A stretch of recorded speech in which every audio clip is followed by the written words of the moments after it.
Jangan bergeser saat menonton video ini, atau kamu bakal melewatkan kegilaan berpikir yang menyenangkan. Ingin tahu kualitas seseorang? Lihatlah cara bicaranya. Ingin tahu kesehatan seseorang?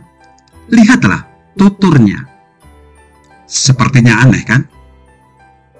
Pernahkah kamu mengalami ketika kamu tergesa-gesa, justru ada saja hal-hal yang menghambat dan menghalangi?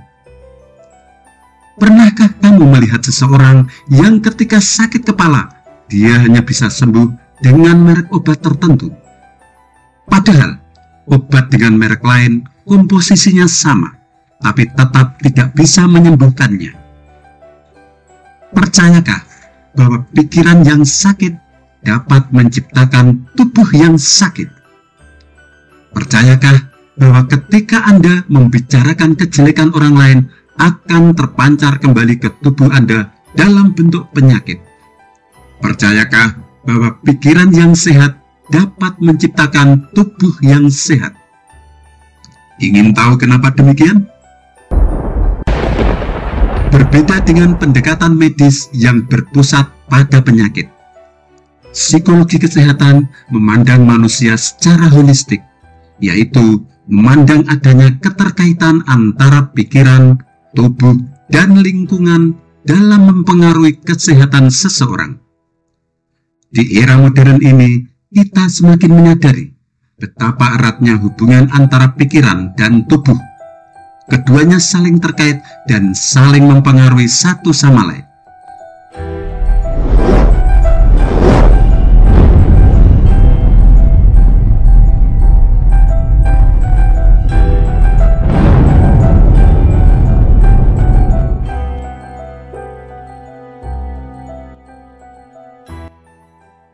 Kita adalah apa yang ada di pikiran kita. We are what we think. Semacam kontrak kerja dari Sang Pencipta, bahwa Allah mengikuti prasangka hambanya.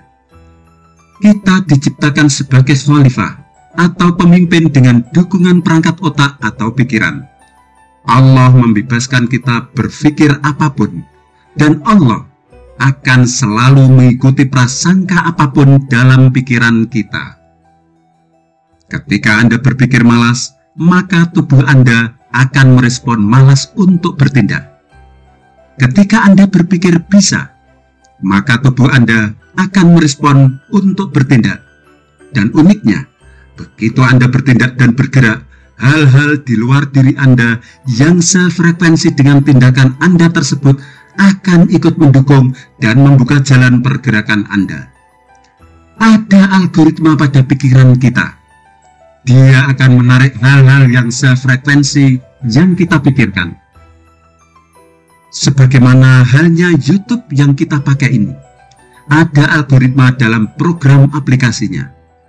Apa yang kita buka, maka berikutnya YouTube akan selalu menyampaikan tema-tema yang sejenis. Kalau tidak percaya, buktikan. Sebagaimana Facebook akan selalu menawarkan dan menyampaikan pertemanan yang ada kedekatan dengan frekuensi aktivitas kita. Dan algoritma pada otak kita bekerja lebih detail, lebih spesifik, dan efektif.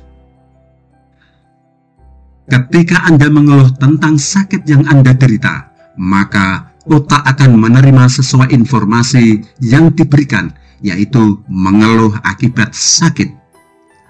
Kemudian otak merespon dengan memproduksi hormon atau zat lainnya untuk menggerakkan tubuh mendukung sakit yang Anda keluhkan, sehingga tubuh atau fisik menjadi sakit.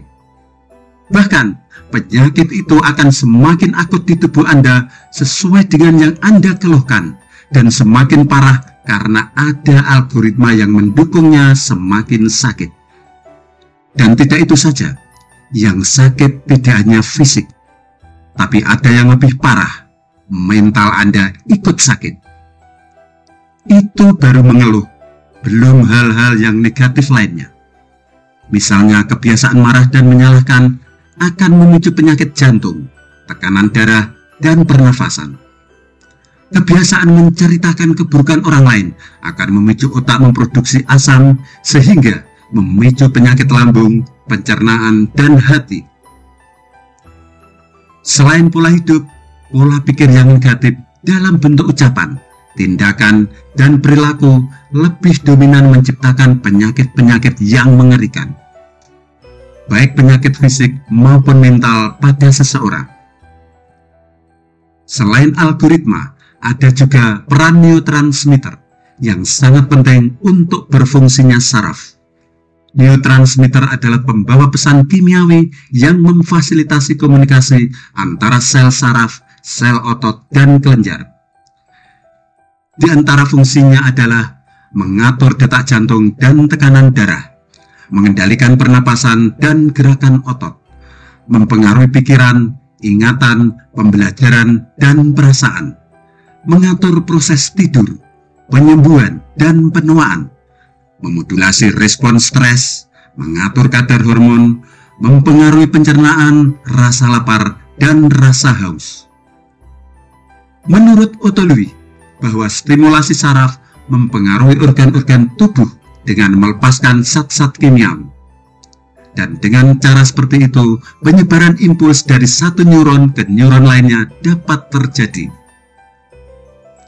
Karena aktivitas kita dikendalikan oleh otak dan algoritma yang mendukungnya, maka akan selalu ada hal-hal yang mendukung sesuai tindakannya. Apapun yang Anda katakan dan lakukan, otak akan merespon, mencerna, kemudian melepaskannya dalam bentuk kondisi tubuh dan situasi yang sesuai dengan yang Anda katakan dan lakukan. Ketika Anda membicarakan kejelekan orang lain, Anda sudah menyampaikan pesan ke otak tentang kejelekan, iri, dan kedengkian. Maka otak akan merespon sesuai dengan pesan yang diterima, yang kemudian akan dipancarkan kembali dalam tubuh Anda dalam bentuk penyakit. Ketika Anda sering mengeluh, maka hidup Anda akan terasa sakit dan menderita. Ketika Anda berpikir senang dan bersyukur, maka hidup Anda akan menyenangkan, nyaman, dan bahagia. Ketika Anda menghargai seseorang, maka tentu orang tersebut juga akan menghargai Anda. Bahkan karena ada algoritma yang menghargai tidak hanya orang itu, tapi orang-orang di sekitar orang itu dan sekitar Anda.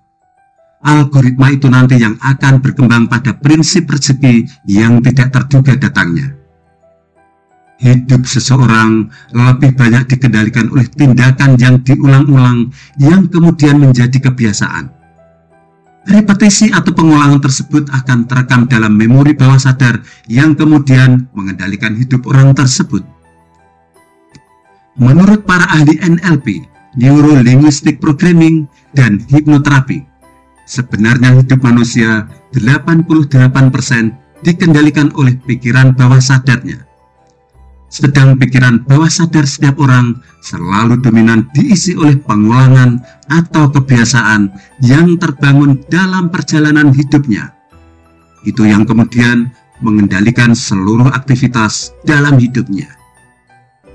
Karena hidup seseorang dikendalikan oleh kebiasaan-kebiasaan yang terekam dalam memori pikiran bawah sadar dalam otaknya, maka informasi dari luar akan selalu direspon sesuai dengan pemaknaan dan kebiasaan-kebiasaan yang sudah tertanam dalam pikiran bawah sadarnya. Kalau terbiasa menyalahkan, maka hidupnya akan didominasi oleh kebiasaan menyalahkan.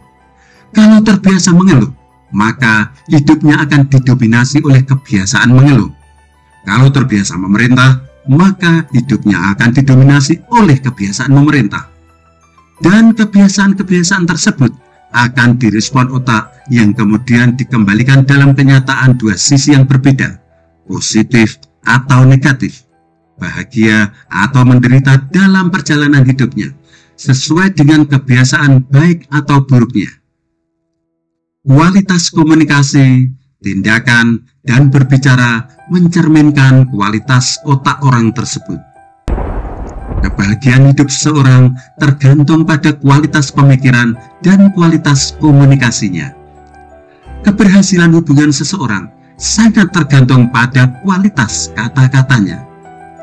Kesehatan seseorang terukur dari apa yang dibicarakannya. Kualitas seseorang terukur dari tuturnya. Yang sering bicara tentang kesedihan, hidupnya cenderung sedih dan menderita. Yang sering bicara tentang kebahagiaan, hidupnya cenderung nyaman dan bahagia. Terima kasih, sampai bertemu lagi.